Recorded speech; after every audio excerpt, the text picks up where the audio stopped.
Hello class 9. In our last video, I explained you about latent heat, atmospheric pressure, melting point, boiling point, latent heat of fusion and latent heat of vaporization. Okay. Now, for example, you have some ice.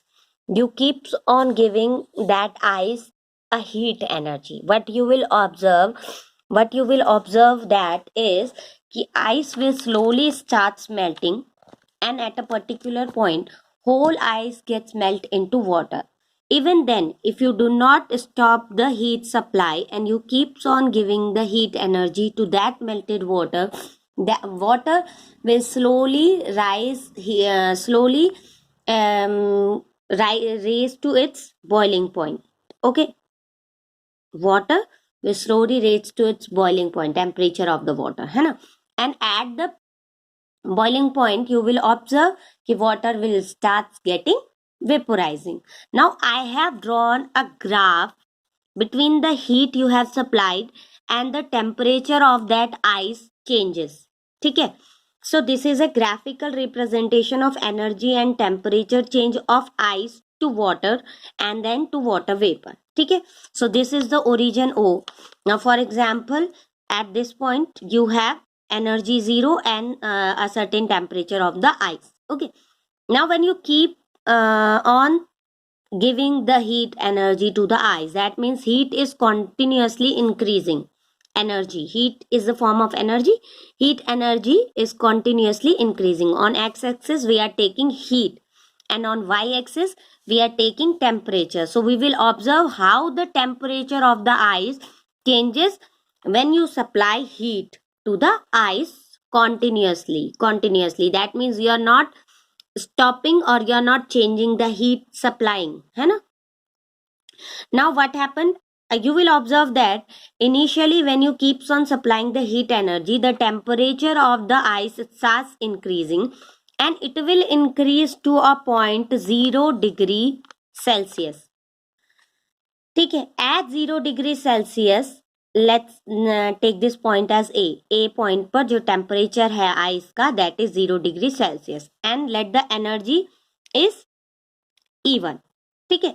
Now you will observe, I told you that we are supplying the heat continuously. You will observe, though you are increasing the heat continuously from E1 to E2, but there is no change in the temperature of 2 points A and B.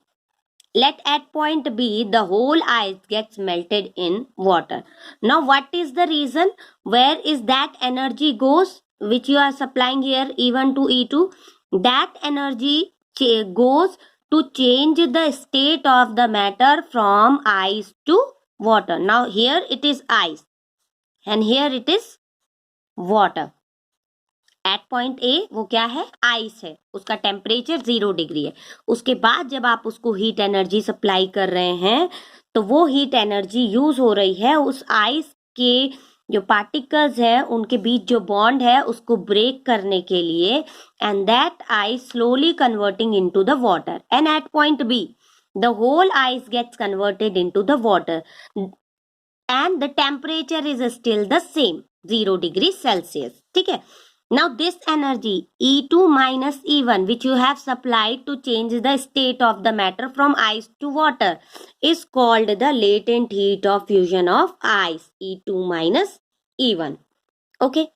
Now at point B, the water, we have only water. Now when you keeps on giving the heat to that water, the temperature of the water slowly increases and reaches to its boiling point at point C. ठीक है, and it is 100 degree Celsius. Now at 100 degree Celsius क्या हो गया? Temp energy is we are taking as E3. अब इसके बाद जो हम एनर्जी सप्लाई करेंगे, because energy supply is continuous, we are not stopping it, energy is continuously supplying to the ice, है ना? तो एक पॉइंट सी पर क्या हो गया है? अब एनर्जी कॉन्टिन्यूअस बढ़ रही है but still the temperature of the water or boiling water is same 100 degree C. Now again you can see that energy is increasing but there is no change in temperature. Now this energy E4 minus E3, where it goes? It goes to change the state of the water. Here it is water, boiling water, है ना? Water to vapour, ये हो गई आपकी water vapours. तो till a point D point तक जितनी भी आप एनर्जी उसको देंगे, उसका जो टेम्परेचर है उसमें कोई चेंज नहीं आएगा, क्योंकि वो एनर्जी यूज हो रही है वाटर पार्टिकल्स के बीच का बॉन्ड ब्रेक करके उनको वाटर वेपर में कन्वर्ट करने के लिए। So this energy change E4 minus E3, here you can see liquid is changing into vapor, is known as latent heat of vaporization, E4 minus E3. So one more time I'll explain it to you. We are supplying a continuous heat to ice. Initially the temperature of the ice will increase to a point A at temperature 0 degree C. Now again when you keep on supplying the heat, you will observe that there is no change in the temperature of the ice till a point B, when the whole ice gets melted in the water. This energy supplied to change the state of the matter from ice to water is known as the latent heat of fusion of ice. Now at point B, the whole of the ice gets melted into water. Now you will observe when you keeps on giving the heat, the temperature of the water slowly rises with the heat until a point 100 degrees Celsius, till a point 100 degrees Celsius, boiling point of water. Now at point C.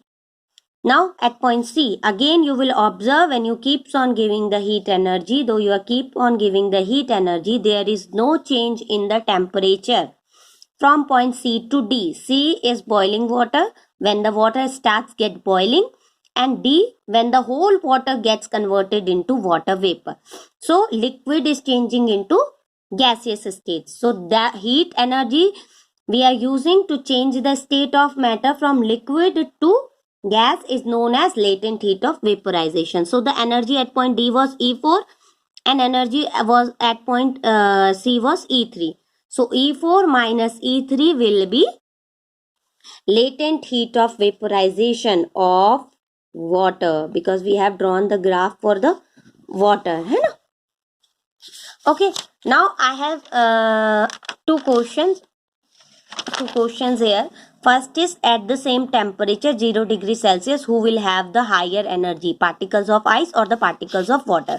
यानी एक same temperature 0 degree Celsius पर किसके particles में ज्यादा energy है, ice या फिर water? So you will observe here, देखो आइस ए पॉइंट पर आइस पार्टिकल्स है, टेम्परेचर 0 डिग्री सी है.